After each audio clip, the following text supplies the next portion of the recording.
We are going to discuss the conclusion of an investigation into the corruption allegation against the Clerk of Parliament, Honorable Umar Paran Tarawally, and his wife. Also, the end of the extension of the assets declaration this week and the fight against corruption, among other issues. In the studio to discuss the issues mentioned, we have Sylvanus Blake from the Public Relations Office, ACC. We're also expecting Marcus Bangura, Executive Director, Citizens Forum for Democratic Accountability, C4D. Good morning, Sylvanus. Thanks for joining us. Good morning, Phoebe. It's a pleasure to be here. You've concluded your investigation. Yes. What's the update? What's the outcome of the investigation? Thank you very much. So, in January this year, we told the public that we had commenced investigations into allegations of wrongdoings that had to do with the recruitment of Madam Paran Tarawally, Mrs., to be HR officer at Parliament, who is the wife of the Clerk of Parliament. So we're investigating to be able to establish, one, how she got employed, two, did they follow due process in employing her? Three, if they did not follow due process, what went wrong and who could be held accountable for anything that could have gone wrong. At that initial stage, it had to do with the public anxiety, and the frenzy was more about the Clerk of Parliament, because he is the administrative head of Parliament, and it was his wife who was found to be working in Parliament and to be receiving salaries, or employed receiving salaries and not working. So we investigated. It was a long investigation. We concluded, and the conclusions are, one, that indeed she was recruited in 2021, September, in Parliament as HR officer, and she received salaries for 19 months, which is about a year and 7 months, totaling about 156,000 new leons, or 156 million old leons. And our investigations found out that she was not working across the period. And before even we commenced the investigation, we had established that she was not working. So when we engaged her during the investigation, it came out clearly. She herself told us that she was recruited, and she only worked for a few months. She fell ill, and she left. That was what she told us. And we are trying to establish the involvement of the husband in her recruitment, directly or indirectly. And when I say establish, looking for evidence. And so the husband told us that he was not aware, as the Clerk of Parliament, of the recruitment of the wife, and that he did not play any role in it. So in our press release, we stated clearly that that assertion is not convincing. It's an implausible position to say, I'm not aware she worked here when I am the administrative head. We did not take that for an answer. And we concluded that that was a breach of administrative responsibility on his part as clerk. And what we concluded also is that that did not amount to a full-blown corruption allegation for which he can be indicted. Because if we were able to establish him playing a role, maybe by either he attending one of those interviews, sessions, or he being given a copy of the appointment letter in his file. We did all those check-ins, because you cannot deny knowledge if you have the letter or a copy, maybe the offer letter, if he had signed it. All of those, we never had any evidence to pin him to those. So him coming to say, I had no knowledge of it, to us is not the argument.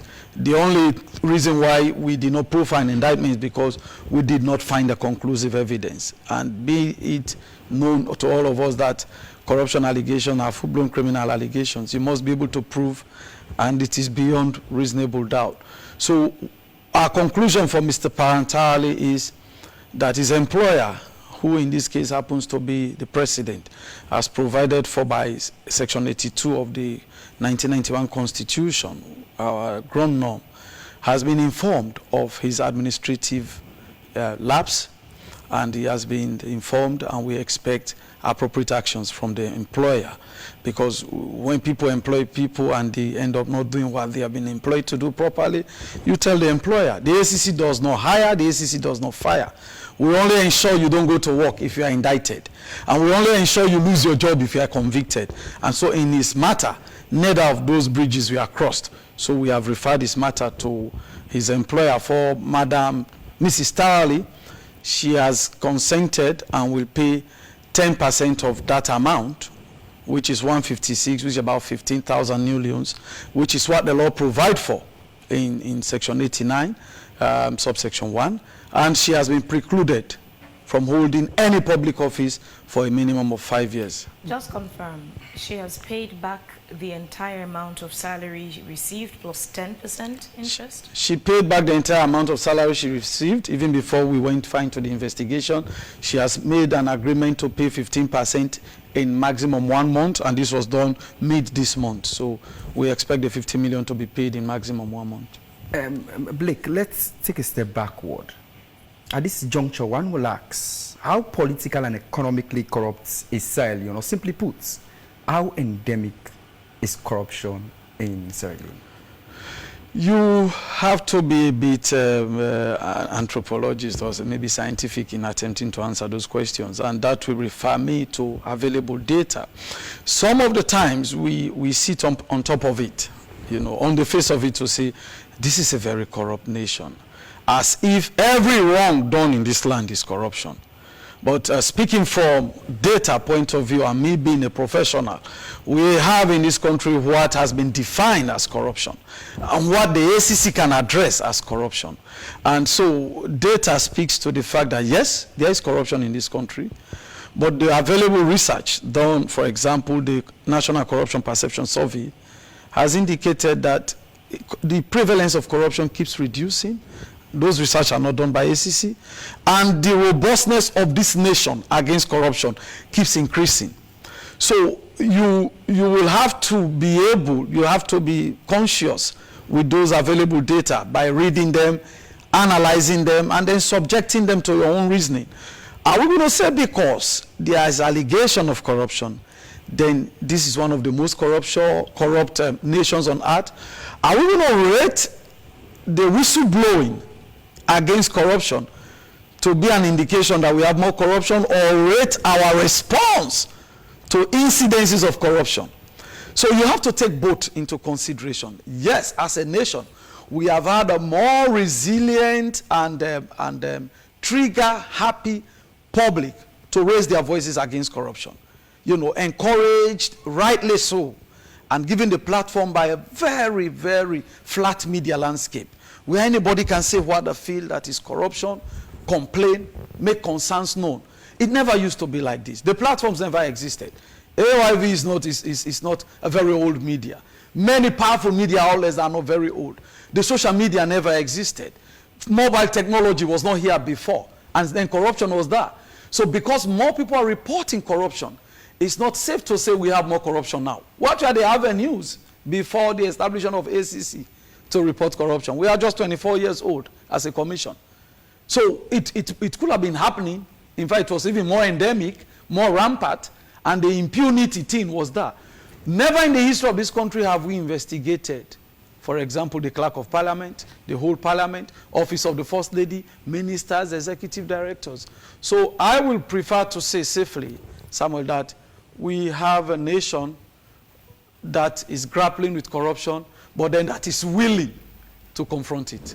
Paran's case will just be one of many cases of corruption that are still hidden across various government ministries, departments, and agencies. But let me just take an excerpt of what the chairman of Transparency International said in one of in the TI Corruption Index reports for 2023. He says that corruption will continue to thrive until justice systems can punish wrongdoings and keep government in checks. When justice is bought or politically interfered with, it is the people that continue to suffer. How identical is this particular situation, these particular quotations, to Sierra Leone's current situation? So we continue to grapple with our justice situation in this country. A lot of reforms have happened in our fight for justice in this land. We now have a special anti-corruption division of the High Court of Sierra Leone. We now are having a huge output of our cases charged to court, but we are not yet there. And the ACC is part of the justice sector in Sierra Leone, but we are not the judiciary. So I agree, we have to be able to hold people accountable. But then the machinery for holding people accountable, ACC is a part of it, but does not have the answer for it all.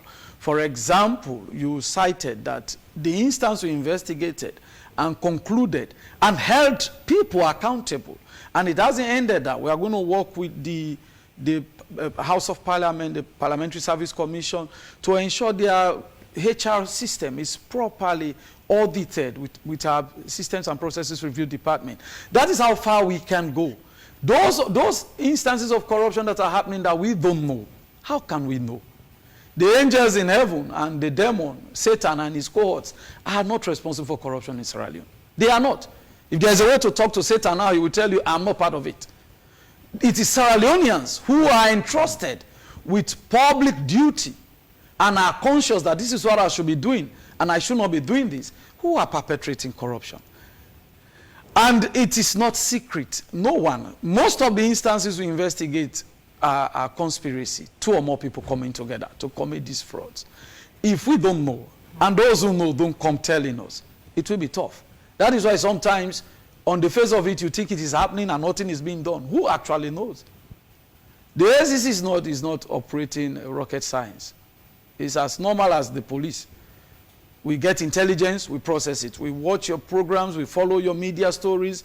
Those that are of corruption interest, we profile, we process. We get evidence, we go further. We don't get evidence, you might feel something wrong has happened, but you don't have evidence. So we have, as a nation, it doesn't rest only on the judiciary, it doesn't rest only on the ACC, it doesn't rest only on leaders, and I mean politicians and public servants. It is on all of us to ensure we are willing to address corruption unsentimentally. Some people can ask for the head of another, especially if, quote unquote, not so in party. They don't belong to the same political party, they don't belong to the same fraternity, they don't belong to the same ethnicity. But then that same person will protect another who he considers his friend from being investigated. We've seen it in Sierra Leone.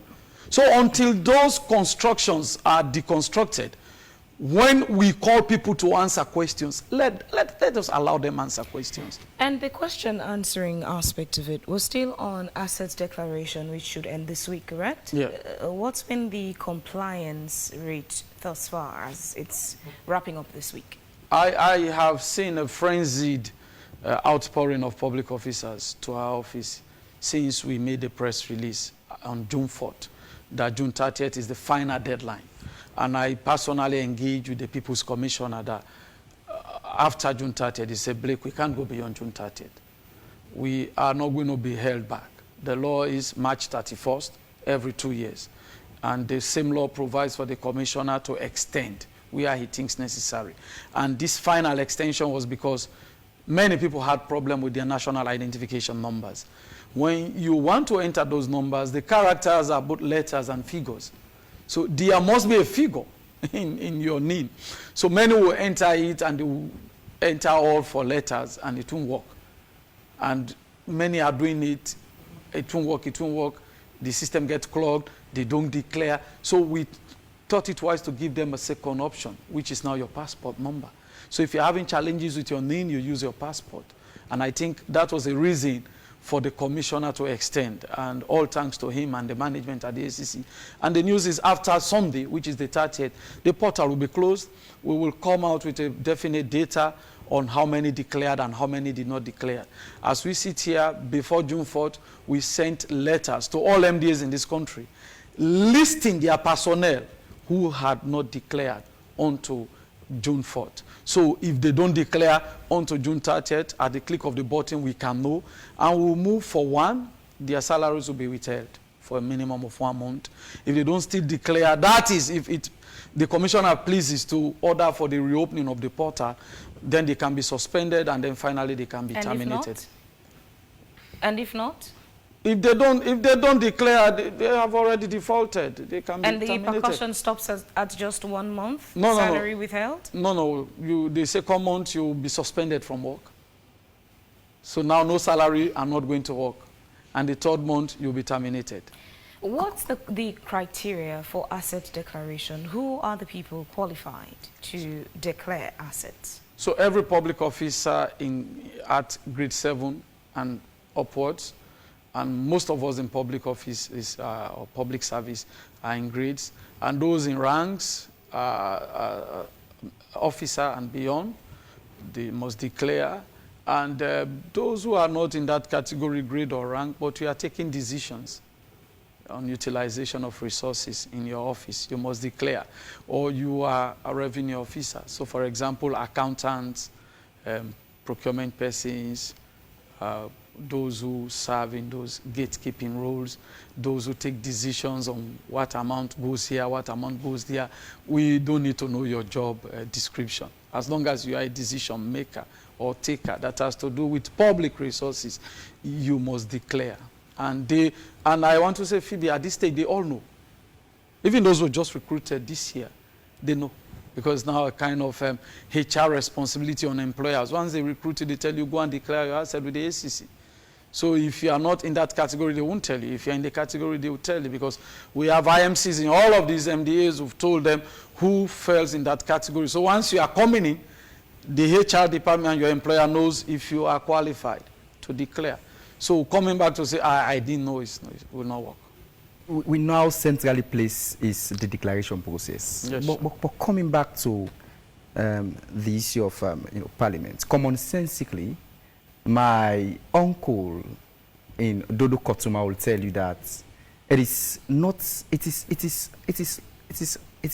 too possible for me to say my wife has been employed at AYV, when in actual fact Samuel is working at AYV and he's a very senior staff at AYV, and Samuel doesn't know that my wife that I'm living with has been employed at AYV. Does the ACC go so easily to accept such an assertion, Blake? So at the final paragraph on the first page of our press release, we agreed with your uncle in Dodo Kotuma, and we are agreeing with you.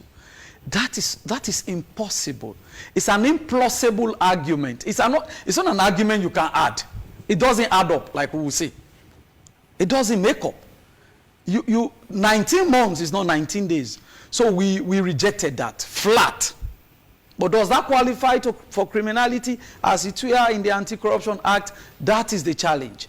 So we are now looking at for evidence that will link Mr. Paran's denial and prove him contrary. And that will have warranted an indictment if that was established.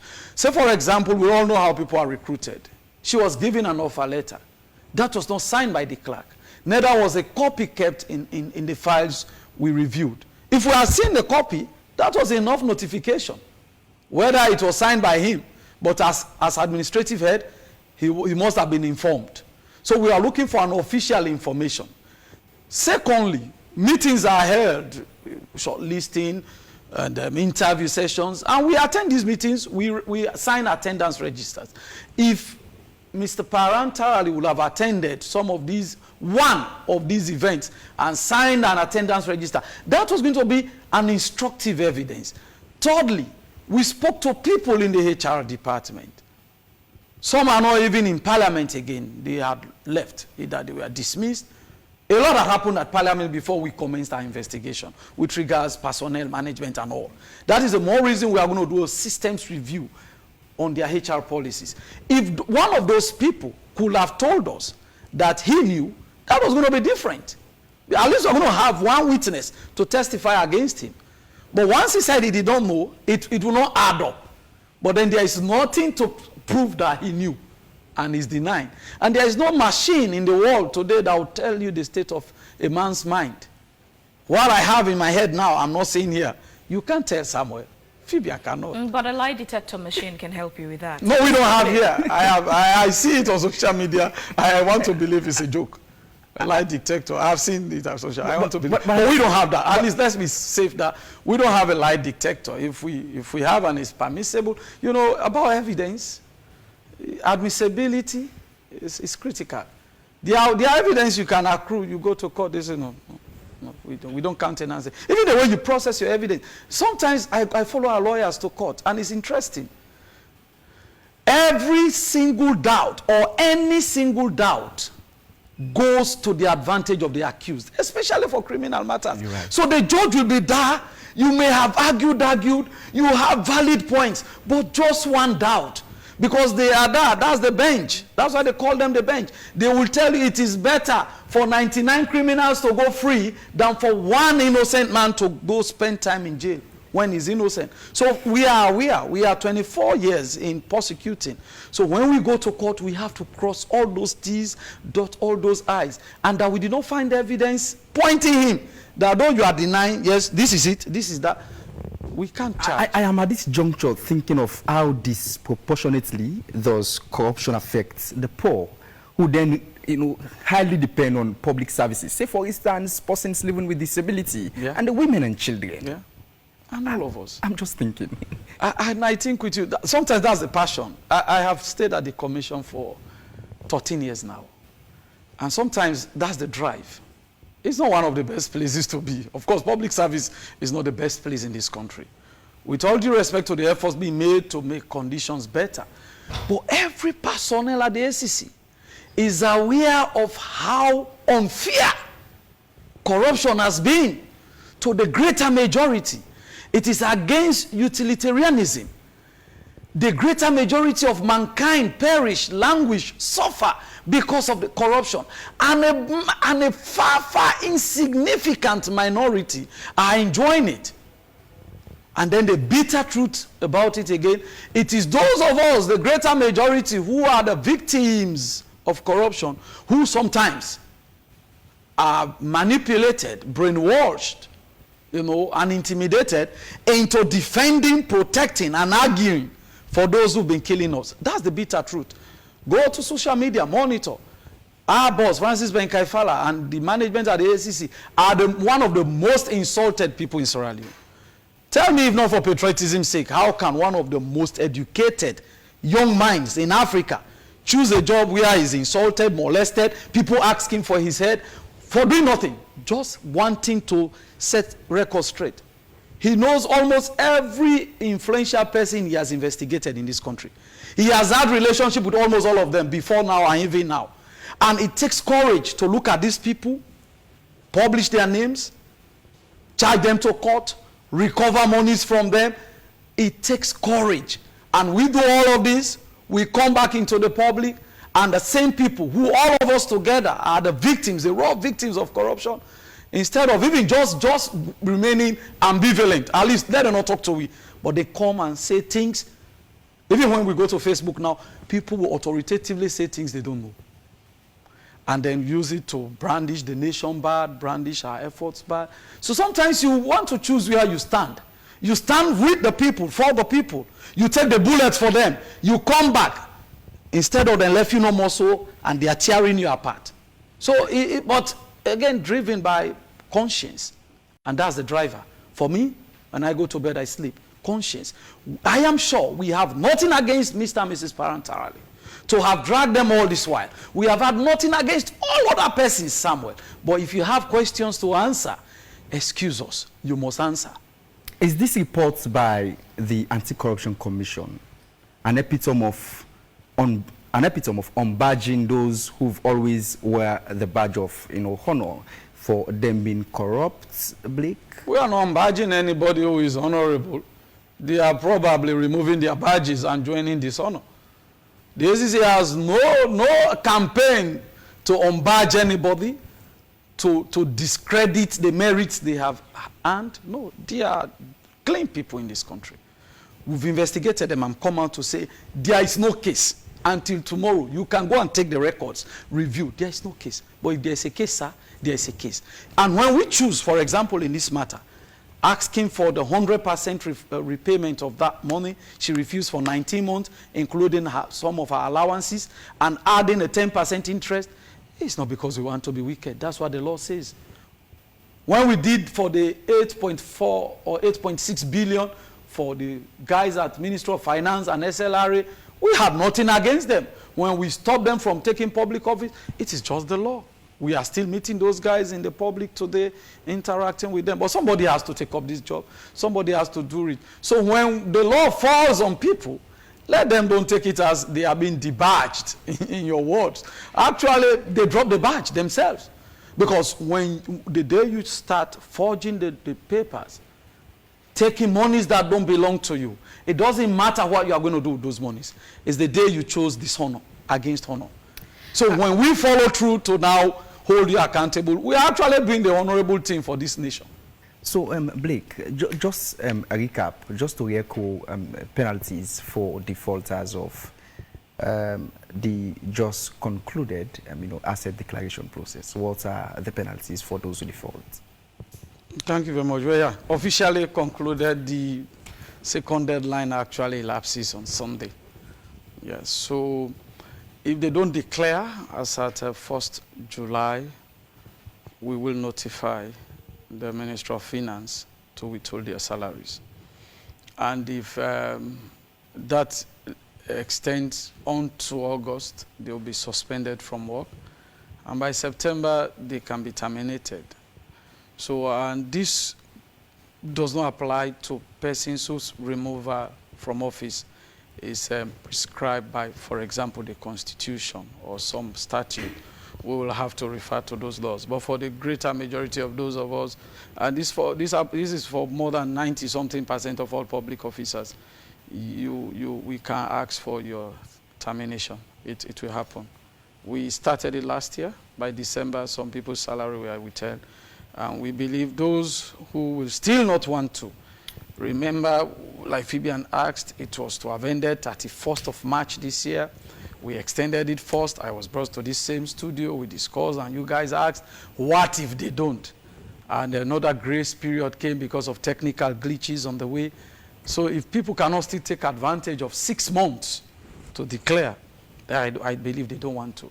And it will be good for the public to know who are their servants, who feel so big that they cannot respect the laws of this land. Just as we round off, Mosdi is bringing to your attention, he says, well then let this be a case study for reasons to improve the act in a way that the negligence we saw from the husband, who, by the way, occupied high office, cannot be let go so easily. There is always a room for improvement of the laws. At this stage, we have one of the finest anti-corruption laws you can find anywhere. It has come because of improvements. We had 2000 Act, improved in 2008, 2019, more improvement.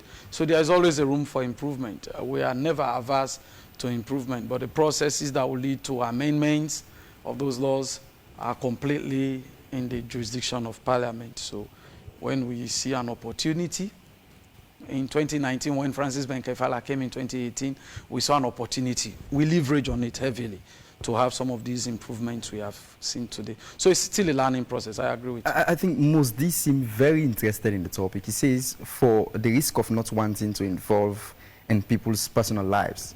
However, does the husband telling us that with regular income coming into his wife's account has no knowledge of where that money was coming from, especially when it has been suggested that the wife was not well? It's actually dumbfounding. So, mostly we are in agreement with the implausibility of Honorable Paran Tarawally's argument. We did not hold our lips tight on it. We said it clearly. It's in the presser. Yeah, I can still share it on the social media. You go to our Facebook page, it is that we did not find that an excuse. It did not even hold. So that is the more reason we did not let that stand as a defense. We've referred him to his boss, His Excellency the President, for him to know what happened fully and what can be done. Finally, from my side, Mosdi again says it's grossly misleading to say our country is more corrupt today than ever. However, we must all focus on changing the system for good. Let's change bad precedents. I agree with Mosdi. There is no evidence anywhere that can say Sierra Leone is worse corrupt today than ever before. We are at our best ever levels at all fronts, domestic and international ratings. And even on the indices so that... if there's no evidence to say we're at our worst, what's the evidence to say we're at our best? When the same justification you give to not give it evidence on the other side could be the same for... We have the evidence, Fibian, at our behalves to show that we have made progress. For example, prosecutions, recoveries, prevention work. Forget about the international ratings. What we have invested into the fight against corruption on ground, recovering over now 60 billion oleums. It has never happened. Between 2018 to now, the recovery far outweighs from 2020. 2000, sorry, to 2017. Does that also have to do with the percentage of the corruption levels from back then to now? No. That has to do with... 10% of 10 million is different from 10% of 1 million. That has to speak to who was willing. The same audit report we made these recoveries from kept coming until 2017. And in this same country, Parliament, once upon a time, precluded ACC from doing anything on audit report, which is their right to do. And we have seen a Parliament today consistently allowing us to be looking around the audit report while they look at it, which is their right. So a lot has changed. The same Sierra Leone that has never seen the entire Parliament being probed today, not only the political wing of Parliament has been probed 100%, but the administrative wing is under heavy scrutiny and with pointers that it will never be the same again. Some of these actions we are seeing today does not need to take people to jail. But things will change forever. But again, we've had a lot of whistleblowing from Parliament, from even the parliamentarians themselves. For instance, the Deputy Speaker of Parliament. All that speaks to how ready, I told you, that we now have a more agitated society that is willing to speak against corruption. I've seen all manner of things in my 13 years at the ACC. People working with people and coming to say, I was there, they did it, and I'm not going to be part of it, that's why I came here. I think that's a story. Before now, culture of silence, maybe feeling intimidated. The more reason when 2019 we had the opportunity to amend the act, we increased and entrenched properly the whistleblower and informant protection mechanisms in the law. So we are seeing more, and it's good. When we watch your filters on your Facebook pages, all those comments, like Mosdi and all those who followed us, it's encouraging. It's not always going to come to say ACC is doing well, no. But draw attention to what is not working. We are human too. We can learn. We can improve. And that's what this nation needs. Let everybody be reminded and scrutinized. Can we still say there is minimization in impunity in corruption? In fact, when it comes to corruption, there is no longer impunity. Thank you very much. We're out of time. We'll take that as your closing cut. Indeed. And this is where we end today's edition of the program Wake Up Cell. I'm excited. The fact is that it's Wednesday. When it's Wednesday, it becomes very exciting for us. For me, because for you, I believe you'll be on set tomorrow.